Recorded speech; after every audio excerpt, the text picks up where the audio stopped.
So lots of new goodies that are coming out, but gosh, Guerlain just dropped Tobacco Honey recently, and they've got this new one, Fève Gourmande, which I've already been hinting in videos past that I'm going to talk to you about today as well. Have you gotten your nose on Fève Gourmande yet?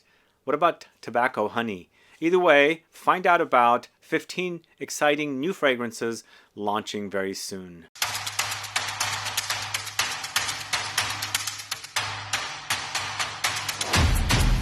Thanks so much, it's Sebastian. We're talking about new fragrances that are dropping soon. You know, some of these I've already gotten my nose on, and I'm going to tell you what I remember. I don't have the fragrances here with me, but a lot of newness that's on the horizon that should be dropping soon if they haven't already. We're going to go ahead and get started with a new Xerjoff called Torino 23. Comes 2 years after the original Torino 21 from 2021, and last year it was Torino 22.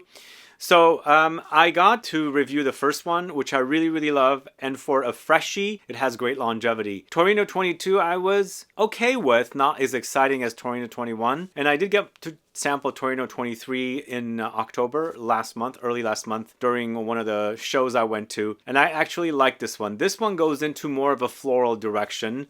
I don't think it's as good as Torino 21, but this is better than Torino 22 for me. So this is Cashmere wood, cedar, tuberose, rose, jasmine, musk, ylang-ylang, neroli, amber, patchouli, bergamot, cardamom, and nutmeg. This one does seem a bit more complex than the others, but again, I liked 22. It was okay. Not as exciting as 21. I think this is going to be popular with the ladies since it does go floral, but I enjoyed this one. It's fresh still and musky and woody, but then also lots of flowers. Next up, Amouage's Jubilation 40. So this is a fragrance I found out about a year ago in October last year. So it's been on the horizon for a long time, and it is actually making its way now very soon for the 40th anniversary of Amouage. So if you caught my video over the weekend of my top 20 Amouage fragrances of all time, I did discuss Jubilation 40 in that video. And I'm quite excited for Jubilation 40, and I have sampled it. I got to sample it at a Dubai airport on my way back from Dubai to San Francisco. And, you know, it didn't remind me of the original, and it was really highly concentrated and kind of minty menthol eucalyptus camphor overdose with this one. I sprayed it on, and I did several sprays, and I flew and then came back, and the fragrance was lingering on a little bit there. But I'd like to compare it, and I enjoyed its intensity. And if you're a fan of the original Jubilation, which I know has a lot of fans, you're probably going to end up liking this one. But the notes are Opoponax, Blackberry, Orange, Patchouli, Moss, Frankincense, Oud, Myrrh, Ambergris, Cistus, Incanus, Labdanum, Davana, Black Currant, and a lot of other notes. The original was created by Bertrand Duchaffoul. Is this one also created by him? Most likely they just took the formula and then created the extrait version. I do enjoy these exceptional extraits from Amouage, really highly concentrated fragrances, very luxurious, and I'm definitely looking forward to Jubilation 40. And then there's also a Dia 40 from Amouage. This is a feminine targeted release. It did smell very aldehydic, and I know nothing about Dia, whereas I knew about Jubilation for men. I've worn it quite a bit, so Dia did smell very aldehydic and very feminine, and of course it is in the feminine bottle. It's Cyclamen, Aldehydes, Black Currant, Musk, Rose, Orange Blossom, Orris, Sandalwood, Carnation, Violet Leaves, and Ylang-Ylang. So I didn't know the fragrance originally, so I didn't know anything to compare it to, whereas with Jubilation, I had already smelled the original, and I liked the more concentrated version, so I had nothing to compare Dia 42. So I'd like to compare it as well. I enjoyed what I smelled though, with its whole aldehydic fizzy touch. Next, there's a fragrance from the house of Creed called MILLESIME 1849. So it seems like now Creed is going to be cranking out the releases, unlike what they were doing before, now that they're under a new parent company. But the last fragrance, Carmina, was that what it was called? I haven't really spoken about it. I did enjoy that one. That was actually a really solid release for the ladies. We'll see how this one is. This MILLESIME 1849 features notes of sandalwood, ylang-ylang, jasmine, vanilla, oud, musk, patchouli, cedar, bergamot. And unfortunately, it's a Harrods exclusive. You see that signature Harrods green colored on the bottle, and that means it's a Harrods exclusive. So I don't know if they're going to always be staying a Harrods exclusive. We shall see. But I would like to get my nose on this. And here is that new Guerlain. Actually, it's not really a new Guerlain. I believe it's a rebottling of Gourmand Coquin, which was in another collection. Guerlain had all these different collections. They've all been combined into this whole luxury L'Art et l'Amitié collection now. And according to my research, it has been redone a bit. The original Gourmand Coquin is now Fève Gourmand, created by Delphine Jelk. It's cacao, rum, tea, smoke, patchouli, spices, and rose. I don't recall a tea note in the original Gourmand Coquin, and I only have like a little bit of juice left. So I'll have to compare if I end up getting a bottle of Fève Gourmand, because I did enjoy Gourmand Coquin. It was very, very light though, but we shall see how it has been recreated and moved into the L'Art et l'Amitié collection. If you've gotten your nose on it, because I know some of you have, were mentioning, let me know what your thoughts are on it. What do you think about it? Do you like it? Do you enjoy it? How does it compare to the original? I'd like to find out. But moving on to this really exciting new fragrance, DS & Durga has probably another limited edition fragrance. It's called Big Sur Eucalyptus. I'm a big fan of going to Big Sur. Really love it down there. Absolutely love Northern California along the coast. And making a fragrance inspired by Big Sur, I'm all over it. So this one has notes of cypress, dried fallen leaves, woods, seawater, eucalyptus, cardamom, rosemary, magnolia. One of my favorite things to do is hiking after it's rained under the eucalyptus trees. There's a really, really amazing fragrance. And I'm hoping this will smell like that because I do enjoy that smell. Along the coast usually, so there's a bit of a sea air smell, I should say. So this Big Sur Eucalyptus sounds really exciting for me by DS & Durga. Moving on to the house of Giardini di Toscana. Alma Folia is a new fragrance the brand is launching, featuring the typical kind of notes that they are familiar with. And I feel like this fragrance is going to go into a beachy direction once again, but powdery, with notes of benzoin, tuberose, coconut, vanilla bean, white musk, amber, rosewood, ylang-ylang, sweet orange, peach, jasmine, and rose. And yeah, I'm excited for Alma Folia. We shall see how it is. Giardini di Toscana is one of my favorite discoveries of this year. I feel like they're doing great things and their fragrances are not that expensive. Let me know your thoughts on this house. What do you think about it?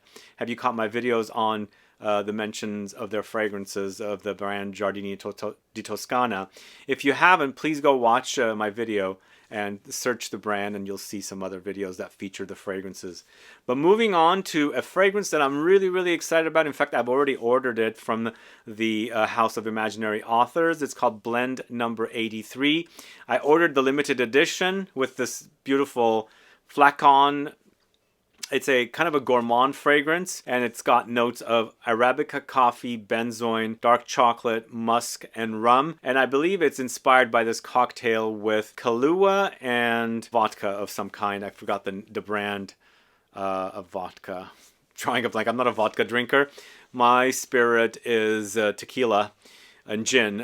So yeah, but this one sounds really great. I enjoy the gourmands of Imaginary Authors, so I'm looking forward to Blend Number 83. And the whole advertising and marketing imagery is really exciting for this one too, so it makes me want the fragrance more.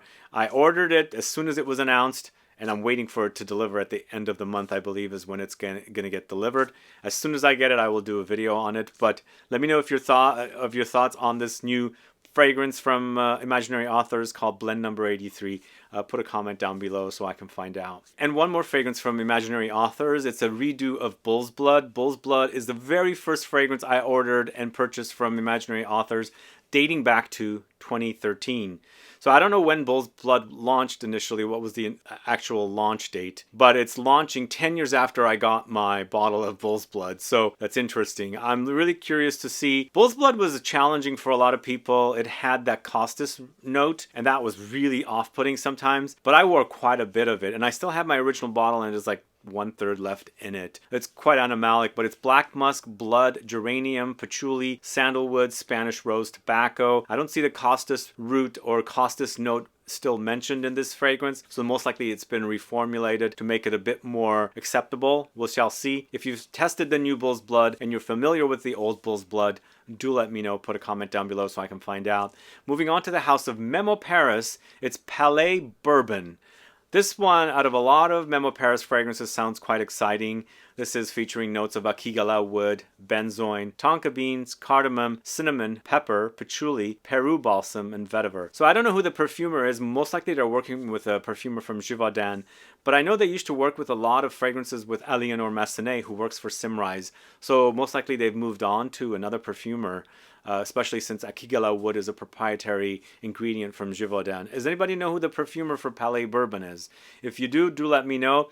Only thing is, I think this might be an exclusive fragrance for Galeries Lafayette in Paris. I don't know 100%. I thought I read that somewhere. But still excited for Palais Bourbon from Memo Paris, and I'd like to get my nose on it. So the next fragrance is Mancera's Black Noir. And this is a fragrance that's kind of dark themed, and it has oud. Of course, they do ouds quite a bit with this brand, and also its sister house Montal.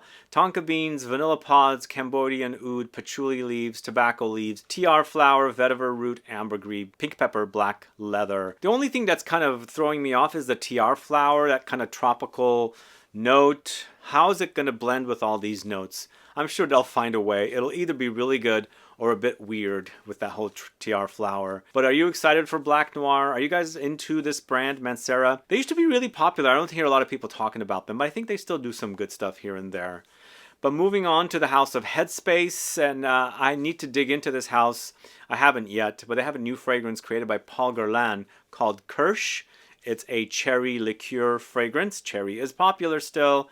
Cherry fragrances are still coming out. It's ambrox, cherries, leather, oak moss, orris, rum, saffron. Does it sound good to you? Has anybody gotten their nose on Headspace fragrances? What are your favorites? I did enjoy several of them, and I do have a video on the launch of the brand with a perfume writer talking about all of the fragrances when they launched last year, if you're curious to find out more about Headspace. And do let me know if you want me to cover the brand on the channel.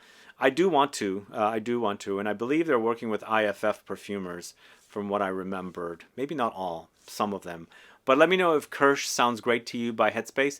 Put a comment down below so I can find out. So who's a fan of Ojar? Do you guys like this brand? They haven't really made their way into the States yet, but I'm hoping they will soon.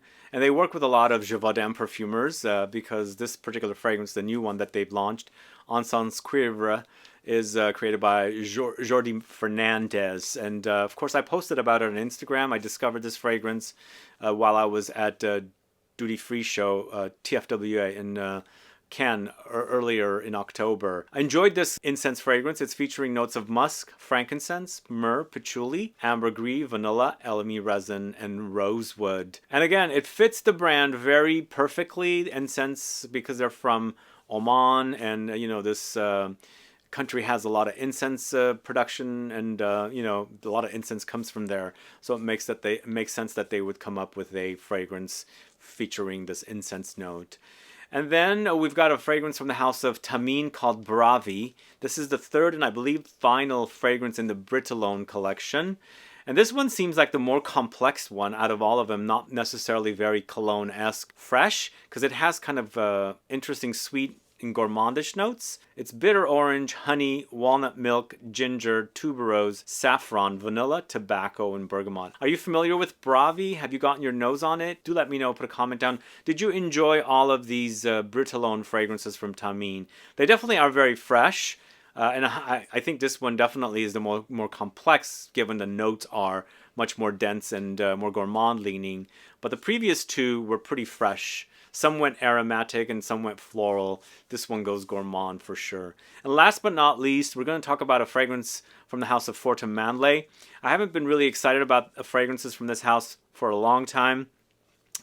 I had a bit of a thing happen with the brand. I was recommending Charlatan quite a bit, like lots of times. It was one of my favorite fragrances. Unfortunately, Charlatan has not moved into their new bottles. But when I found out the brand was discontinuing their fragrances, I ended up looking for a bottle of Charlatan.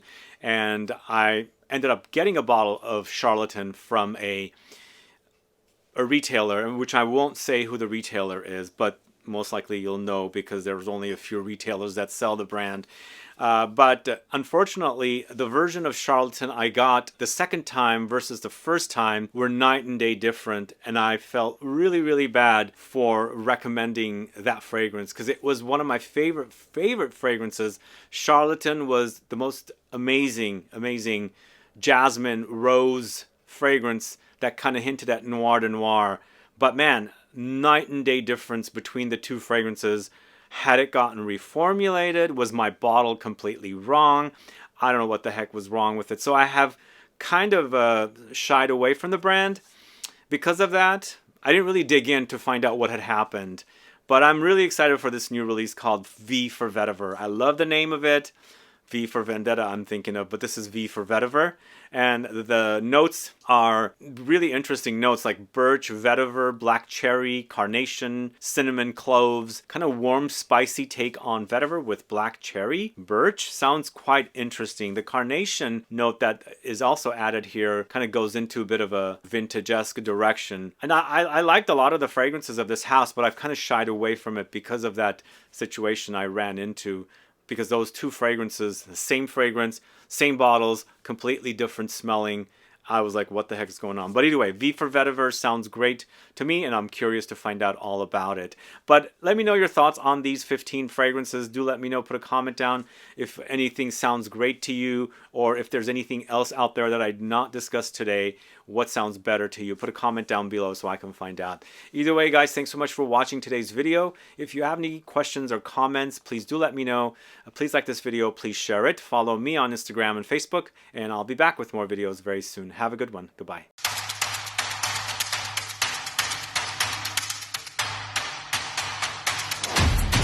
So in this bonus section, I want to talk to you about 4 new fragrances from a house that sounds like it's an offspring of Paris Monte Carlo.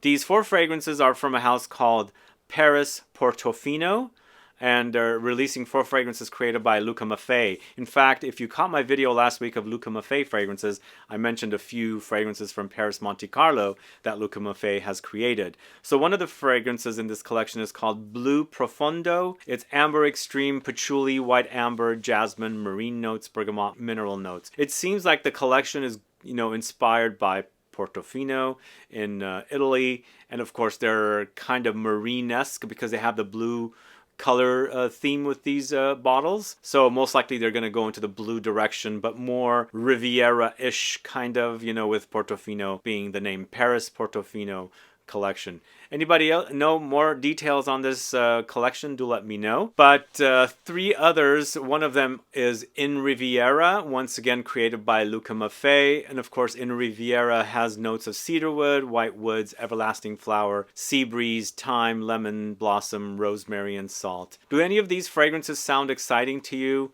The next one is Fior di Mare, once again created by Luca Maffei. And again, all blue themed, so kind of a Riviera-esque kind of a theme, but it's more about Portofino. Musk, patchouli, sandalwood, vanilla, white rose, black currant, jasmine, peony, grapefruit, peach blossom, powder, salty notes, and pink pepper.